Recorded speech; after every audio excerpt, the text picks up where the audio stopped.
Ավագ շաբաթն սկսվում է Ծաղկազարդի կիրակիով, Հիսուս Քրիստոսի Երուսաղեմ մուտքով,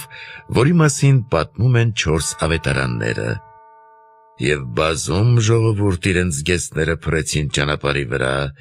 իսկ ուրիշներ ծառերից ճյուղեր էին կտրում ու սփռում ճանապարհի վրա։ Առաջից եւ հետևից գնացող ժողովրդի բազմությունը աղաղակում էր եւ ասում. «Օրհնություն Դավթի որդուն, օրհնյալ է նա, որ գալիս է Տիրոջ անունով,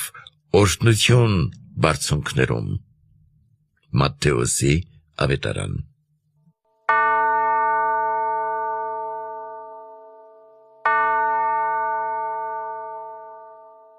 Ծաղկազարդի օրը, նորին Սուրբ Օծություն, Տեր Գարեգին II կաթողիկոսի բարձր տնօրինությամբ, հռչակված է որպես մանուկների օրհնության օր, նկատի ունենալով այն հանգամանքը, որ Տիրոջ Երուսաղեմի տաճար մտնելու ժամանակ մանուկներն աղաղակում էին ասելով. «Օրհնություն Դավթի որդուն»։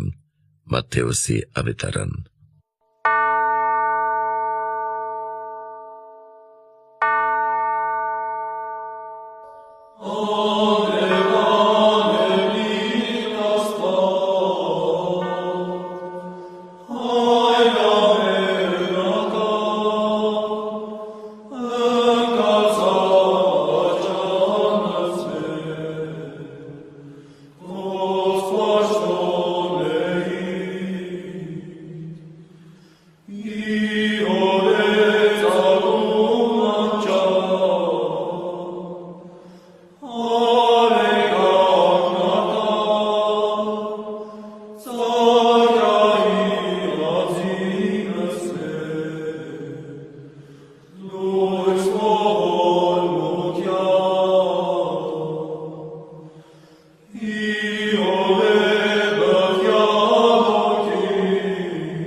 Me